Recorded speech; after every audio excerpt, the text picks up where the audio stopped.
खबर गाजीपुर से, जहां सपा रुकने पार्लिमान और मरहूम मुख्तार अंसारी के भाई अफजाल अंसारी को बड़ी राहत मिल गई है। गाजीपुर की सीजेएम कोर्ट ने रुकने पार्लिमान अफजाल अंसारी को 21 साल पुराने मामले में बरी कर दिया है।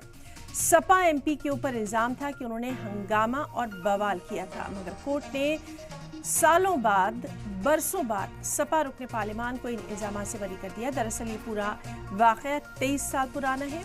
9 अगस्त 2001 के दिन सपा ने प्रदेश बंद बुलाया था। इस दौरान समाजवादी पार्टी के लीडरान एहतजाजी मुजाहरा कर रहे थे। इल्जाम था कि उस वक्त रुकने असेंबली अफजाल अंसारी 4000 लोगों के साथ मंडी समिति पहुंचे, वहां जुलूस के साथ तहसील पहुंचे और एडीएम दफ्तर में तोड़फोड़ की। हालांकि अब अफजाल अंसारी इन इल्जामात से बरी हो गए हैं।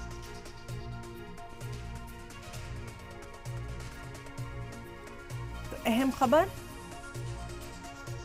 अफजाल अंसारी को बड़ी राहत मिल गई है।